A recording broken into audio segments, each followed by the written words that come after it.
Welcome friends to another r/malicious compliance video. If you want to make my childhood dreams come true, please make sure to hit that subscribe button. And our first story of the day is by Can't Stand Ya. Mr. Very Important doesn't want any AC on him in the middle of summer. I work in building operations for some high-rise office buildings in sunny Southern California. I maintain electrical systems, plumbing, HVAC, basically anything within the building I fix. My background is HVAC with plenty of certifications and experience in how things work. The building I'm currently at has covers on the thermostats to prevent tenants from messing with them. Side note, our HVAC system is a pneumatic system that uses air pressure to operate everything. You need a specialty gauge to check out what the pneumatic signal is calling for: heating, cooling, or nothing. This is why we don't let tenants adjust their own thermostats, because without the gauge, you're only guessing what you're doing. Anyways, Mr. Very Important puts in a call that he's way too cold.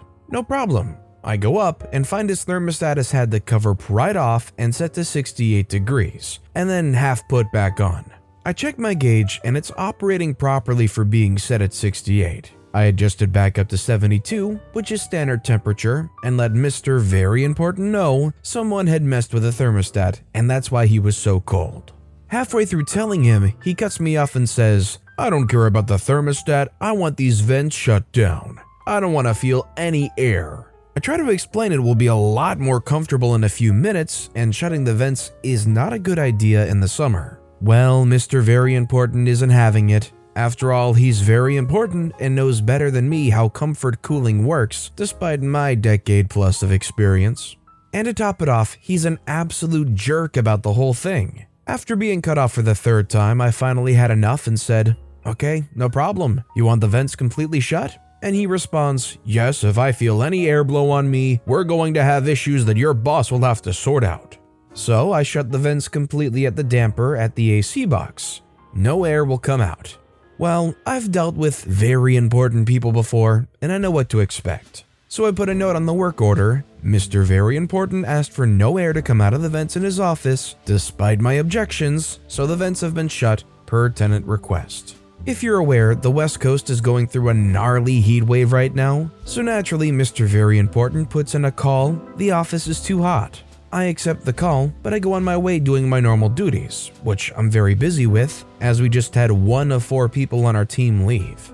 So it takes me 3 days to get back to Mr. Very Important's office, and he's losing his mind at how hot it is. And to be fair, his office was like a sauna. I'd be pissed too if I had to work in that office. I ask if he wants his vents opened back up to allow the air to flow into his office and cool it down. Dude looks like I just kicked his dog when he realized closing the vents was his demand that I tried to talk him out of. I open them up real quick because it's very easy, and I leave. Apparently, he didn't like being called out like that and called my property managers to complain. I'm not sure what they said back to him, but I certainly got a good laugh out of the whole thing. In that situation, if you found yourself visiting back to open the vents after you told them it was a bad idea, would you have to hold back yourself extremely hard not to say something like, "Well, I told you you would come to regret this"? Let me know in the comments down below. Our next story is by Fascist Unicorn. If I don't get help, you don't get help either. Many years ago, I worked at a large movie theater at a mall as an assistant manager. We were always busy and had full staffing levels on the weekends, but to make up for the payroll costs, off-peak days and hours were staffed extremely low, 1 staff member per area usually. We always received our inventory shipments on a weekday and in the morning/early afternoon, but they were always such large shipments that my general manager, a sensible fellow, would usually have an extra staff member or 2 scheduled to help with the massive amounts of candy, popcorn bags and tubs, drink cups, 35-pound bags of popcorn kernels, cleaning supplies, and whatnot away. Even with help, this could take a few hours. There would always be at least 4 or 5 massive pallets delivered. Well, on one usual inventory day, there was a slight problem. The week before, my GM went on vacation and the assistant GM, a total idiot, made the schedule. Ever this stingy jerk, he decided it was not worth the few extra payroll hours to schedule any extra people on that day to help out with shipment. Furthermore, on that day he had scheduled himself and I as the 2 managers on duty during that shift, And since he was above such petty things as actually doing any work at all other than sitting in the office reading sports scores on the computer, it was up to me to get the entire order put away, cover breaks for each lone staff member working in box, concession, or usher, and deal with any customer complaints and issues should any arise. I was, well, still am, a very small, lightweight female, lifting a couple thousand pounds of boxes and bags in a short time period, while also tasked with the aforementioned responsibilities completely solo, just didn't seem logical to me. So I made my way back to the office, where Assistant General Jerkface McPoopwad was reading golf scores or something. I said, "Hey, I could really use your help putting the order away. I can't get this all done before the end of my shift." The poop hat scoffed, gives me a sarcastic smile, and goes, "I think you can handle it by yourself." I say, "Well, I would really appreciate you covering the breaks for the staff while I work on this then. I really can't do all of this by myself before the end of my shift." Again, the jerk gives me that poop-eating grin and goes, "Well, if I were working alone, I know I would be able to do it all by myself, so you should be able to as well. Figure it out." Fine. Screw you. So I go back out there and just start hauling butt to get things put away. In fact, I'm furious, and when I'm furious, I can be a little careless. I'm about halfway through the initial third of the quarter of the 10th of the first large pallet of BS I'm tasked with handling Sign Auxilio when I realized something that infuriated me even more. Jerk Assistant GM was supposed to be the person who prepped the area we stored candy in the day before. What this means in theory is that the person responsible for that goes into the candy storage area, rotates all the stock from last week to the front left side of the shelves so we can stock the new stuff towards the back right, so that we don't overlook a case of cookie dough bites and then it goes bad and murders all our customers and we get sued, or something like that.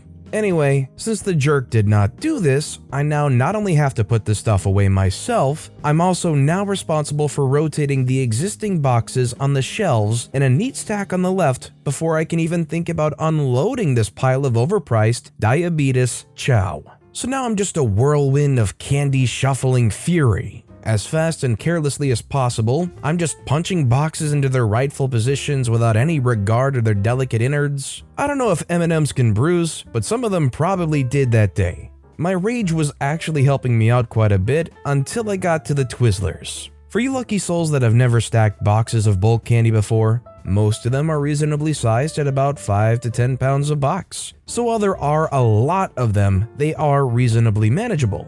This is not the case with Twizzlers. Our Twizzler packages were full-sized, and there were about 60 of them in a box. Shoot, I could easily move into one of these boxes and have a friend of similar proportions over for company. Twizzlers are also the preferred overpriced movie snack for recently divorced middle-aged white women on their first jump in back into the dating pool for some reason, so suffice it to say, we sold a lot of them. I've got about 6 of these boxes already on the shelf all the way to the right with another 6 I need to unload, and none of them are where they should be. So this is where I lost it completely. I shoved my arm in to grab the first of the massive box of twisty sugar ropes that's on the right side that needs to be on the left side, and quickly and completely rip open and off a good-sized chunk of my arm near the elbow on the metal shelf bracket. Well, I was told before that bleeding profusely on the boxes was generally frowned upon, so I make my way back to the office to interrupt Jerk McGolf scores and show him my ouchie arm. Despite his failings in literally every other area in his life, he does realize that workplace injuries should be taken seriously because potential lawsuits and money and liability and whatnot, and immediately located a clinic that we had some sort of professional dealings with that would check out my arm and give me a tetanus shot and all that jazz at no cost to myself.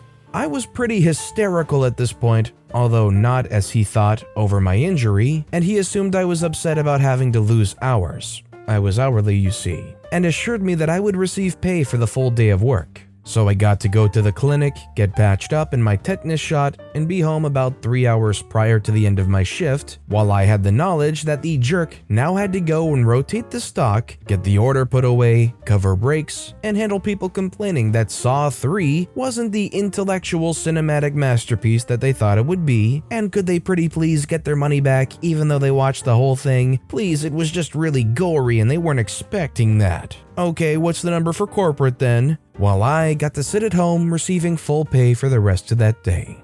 Worth the scar in my opinion. You know, all of those moments where you're doing something you absolutely hate and you say, I'd rather be doing so and so than doing this, and it's usually some ridiculous or painful thing. I feel like what happened to OP here is actually that coming true. I'd rather scrape half my arm off than deal with putting this stock away. Well, you can't say dreams don't come true. Our next story is by Dmitry Nilovich. Don't disturb me under any circumstances. Okay, you got it. This happened to me many years ago, but I just joined this group and thought it would be appropriate. I had just been hired as an administrative assistant at a large antiquarian store and auction house in a small city in New England. The owners, my bosses, were a husband and wife team who I shall refer to as he boss and she boss. It was a small crew of employees, a couple of furniture movers, the person who did furniture restorations and clock repair, an appraiser, an accountant, a woman who sold custom lampshades, and me. This was a time way back in the dark ages when a company had to pay through the nose for long-distance phone calls. She-Boss had her desk in the middle of the sales floor where she could keep an eye on everything. She had a standing order that under no circumstances was I to take a message from someone calling out of state. I was to let her know that the out-of-state caller was on the phone, so she would not have to call the person back and incur the long-distance charges. That made sense, was an understandable directive, with which I complied. These two were difficult people to work for though. I never seemed to be able to please them. At one point, the company was holding the largest auction of antiquities they had ever done. The catalog was immense, and people were calling from all over the country to ask She-Boss questions about specific items. When these calls came in, I immediately notified her, and she always took their calls. Then a very important, wealthy client came in and asked for a personal preview of the auction. She-Boss said to me, "Under no circumstances am I to be disturbed while I'm with this client." She then disappeared with the client into the auction hall. It was coming on afternoon, which meant that the West Coast was just starting their day. During the roughly 2 hours that She-Boss was with the client, I took something like 40 messages for her from the various places like LA, Seattle, San Francisco, Boulder, as well as New York City, DC, etc. My workspace was on the second floor, where there was a balcony that ran around two sides overlooking the very large sales floor. I generally kept my door to the balcony closed because the echoing volume of the sales floor made it hard to hear on the telephone. When She-Boss finally came out of her meeting with the client, she saw the very thick stack of messages that were left on her desk. The unintelligible screech that resulted was damaging to my ears, and presumably those of everyone else in the building. I had no choice but to open my door and look out over the balcony down to the distorted, red-splotched face of She-Boss as she proceeded to curse at me worse than had ever been chewed out before. She demanded to know why I'd taken all of these messages from out-of-state callers and threatened to take the cost of returning the calls. I replied, "You told me that you were not to be disturbed. It's not my fault that you can't remember what you've ordered people to do." Needless to say, I didn't last very much longer at that job. I mean, if the people that own the place are incapable of doing any wrong, I'm surprised they would last very much longer at that job. They must pay well or something because, as infallible as those owners seem to think they are, they seemingly got a lot of issues. And our final story of the day is by Ruffy Duffy. Hand luggage too heavy? Say no more. I was about to catch a flight to Greece with just my big traveler's backpack. The flight company's policy stated a limit of how heavy carry-ons should be, and before my flight, I weighed my backpack and it was a little over the limit, but I thought that wouldn't be an issue, or so I thought. Just before the passport checks, there was an attendant checking the weight of each luggage. My turn came, and lo and behold, the backpack was 2 kilograms too heavy, and the attendant told me that I have to leave some stuff behind, like throw it away or give it to family members who brought me to the airport. I asked him if he could make an exception for me as I had no one to give the extra baggage to. The attendant just told me, of course, that if the backpack isn't within weight limits, he couldn't let me pass, or I would have to pay for an extra 50 euros. For 2 freaking kilograms? No way in heck, I thought. So I stepped aside a few feet from where they could see me, opened my backpack and took about 10 shirts and some short pants with elastic waistbands, and started to put them all on. The attendant and other people around me just watched confused or amused. His expression looked somewhat bewildered. So then I put the backpack on the scale again, and would you have guessed it, it was below 10 kilograms. He said nothing and let me pass. I felt triumphant, but still too hot from all the clothes. After going through passport checks and TSA, I still had time to change back and stuffed all the shirts and pants back into my luggage. I suppose it was worth a shot asking if they could make an exception, but nowadays, as far as airports go, they're not gonna give anybody some slack. They just don't. And don't you dare think you can bring that bottle of water on board. They know what you're up to. But with that being said, that's all the time we have for today. So of all these stories I've read today, which is your favorite and why? Let me know in the comments down below. And if you haven't yet, if you could like and subscribe, that would mean a lot to me. Whatever you do, whether it's liking, subscribing, turning notifications on, all of it helps grow this channel and I appreciate the heck out of it. So until next time, I'll see you all tomorrow with some more stories.